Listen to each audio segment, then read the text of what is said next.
कि हमारे देश के प्रधानमंत्री नरेंद्र मोदी जी, जो अभी 3-4 घंटे बाद ही जबलपुर आने वाले, उन्होंने सबसे ज्यादा अपने 10 साल में किसी विशेष वर्ग की सहायता की तो वह है गरीब वर्ग, और सबसे ज्यादा सम्मान दिया तो वह दिया आदिवासी वर्ग को। यहां आदिवासी भाई और बहन कितने, जरा हाथ खड़ा करें। आदिवासी भाई और बहन मंच पे भी काफी बड़ी संख्या।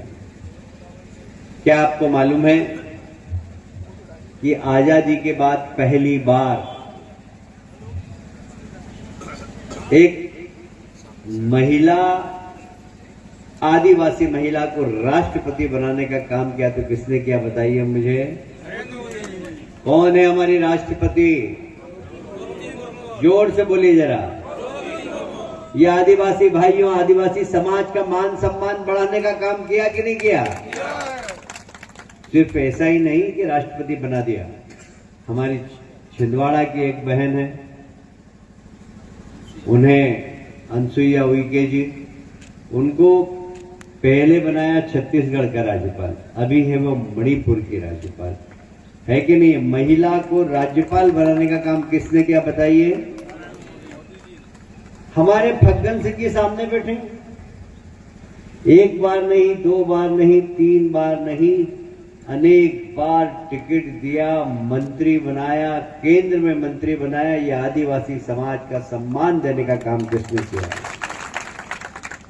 मुझे ये कहते हुए भी गर्व है कि देश के प्रधानमंत्री नरेंद्र मोदी जी ने जब 2014 में पहली बार लोकसभा के सेंट्रल हॉल में भाषण दिया था, तब उन्होंने कहा था कि मेरी सरकार गरीबों की सरकार होगी, मेरी सरकार आदिवासी भाइयों की सरकार होगी। आज मध्य प्रदेश में ऐसा कोई आदिवासी परिवार नहीं है जिसके घर में प्रधानमंत्री जी ने अनाज पहुंचाने का काम नहीं किया है। प्रति व्यक्ति 5 किलो अनाज फ्री में देने का काम बताइए किसने किया?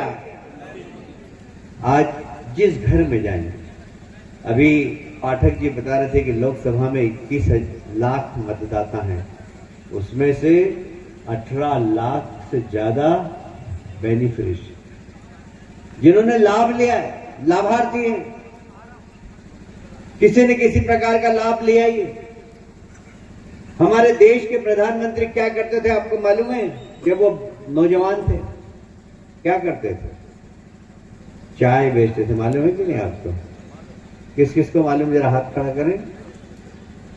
चाय बेचते थे हमारे देश के प्रधानमंत्री, और चाय बेचकर जब पैसा घर लेकर जाते थे तो उनके घर का चूल्हा जलता था, और इसलिए जब चूल्हा जलता था उनकी मां लकड़ी के चूल्हे पे भोजन बनाती थी। हमारी माताएं सामने बैठी हैं, लकड़ी के चूल्हे पे भोजन बनाओ तो धुआं निकलता है, और धुआं निकलता है तो आंख में से आंसू आते हैं, और आंख में से आंसू आते तो क्या करते हैं? अपने पल्ले से ही पोंछ लेती है। ऐसे ही करती है ना माताएं। मुझे लगता है हमारे देश के प्रधानमंत्री जब किशोर अवस्था में थे, उनकी मां को उन्होंने भोजन बनाते हुए देखा होगा। भोजन करते करते उनकी मां की आंख में आंसू देखे होंगे, तभी शायद उन्होंने संकल्प ले लिया होगा कि मुझे ऐसा कोई पद मिला जिससे मैं महिलाओं का सम्मान बढ़ा सकूं, तो मेरी मां तो क्या, देश की किसी भी मां की आंख में आंसू नहीं आने दूंगा। और इसलिए जब 2014 में हमारे देश की जनता ने मोदी जी को देश का प्रधानमंत्री बनाया, वो लाल किले की प्राचीर पर खड़े होकर झंडा वंदन कर रहे थे, उन्हें कुछ दिखाई दे रहा था तो गांव की वो भोजन बनाती हुई बहन और मां दिखाई दे रही थी। तभी उन्होंने वहां से घोषणा कर दी थी कि गरीब माताओं बहनों चिंता मत करना, उज्ज्वला योजना के माध्यम से आपके घर में निःशुल्क गैस का चूल्हा देने का काम मैं करूंगा। 10 करोड़ माताओं को गैस का चूल्हा देने का काम बताइए किसने किया है? किसने किया? नरेंद्र मोदी जी। कोविड जैसी महामारी आई, किसी को समझ में नहीं आया कि बीमारी क्या है। बस यही कि घर के अंदर रहो, जिसको बीमारी हो जाए उसको देखो भी मत। ऐसा विपरीत समय आया कि बच्चों ने अपने माँ बाप को मुखाग्नि तक नहीं दी, गए भी नहीं शमशान तक बच्चे। हॉस्पिटल के कर्मचारियों ने अंतिम संस्कार कर दिया। इतना भय था बीमारी का। देश के प्रधानमंत्री ने कहा लॉकडाउन, घर के अंदर रहो। और दूसरे दिन जब हमारे देश के प्रधानमंत्री सोए होंगे और उन्हें याद आया होगा कि मैं तो चाय बना के जब पैसा घर ले जाता था तब मेरे घर का चूल्हा जलता था, वो व्यक्ति जो रोज कमाता है, रोज खाना खाता है, उसका क्या होगा। और इसीलिए हमारे देश के प्रधानमंत्री ने दूसरे दिन फिर कहा कि चिंता मत करो रोज कमाने वाले खाने वाले भाइयों, मैं नरेंद्र मोदी आपके घर में प्रति व्यक्ति 5 किलो अनाज भेजने का काम करूंगा। आज 80 करोड़ लोगों के घर में 5 किलो अनाज जा रहा है कि नहीं जा रहा है, बताइए मुझे, जा रहा है कि नहीं जा रहा है।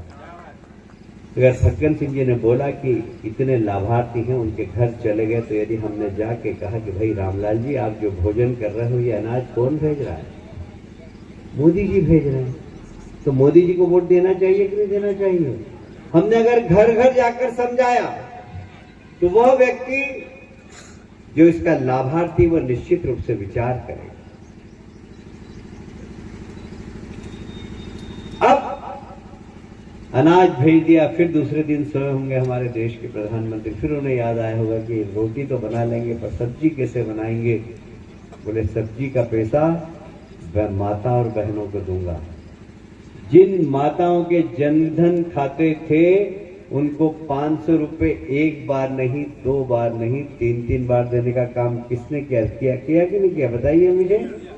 जनधन खाते से मिलेगी नहीं माताओं और बहनों को पैसा, सीधा खाते में गया।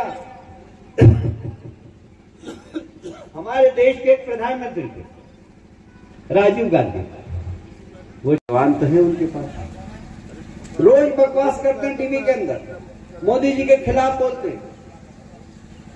मुझे कहते हुए गर्व है कि हम जिस पार्टी के कार्यकर्ता हैं, हमने जब जब जो जो कहा है करके दिखाया। हमने कहा था कि हम धारा 370 हटाएंगे, एक देश में 2 निशान, 2 विधान, 2 प्रधान नहीं चलेंगे।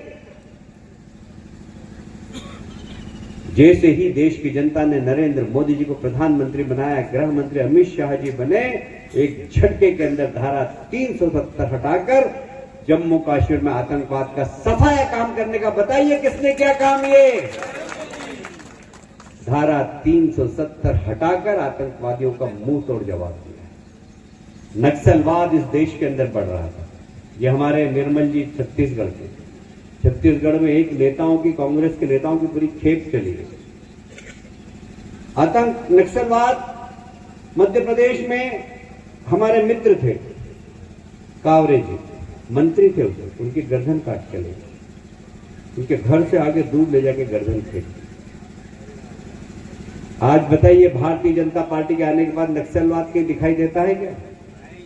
पत्रकार बंधुओं, इस देश के अंदर आतंकवाद दिल्ली के अंदर था, आतंकवाद बनारस में था, आतंकवाद मुंबई में था, आतंकवाद कहीं कहां बम फूट रहे हैं, कहीं कहां बम फूट रहे हैं। मोदी जी के आने के बाद 70% आतंकवाद समाप्त हो गया, 70% नक्सलवाद भी खराब हो गया।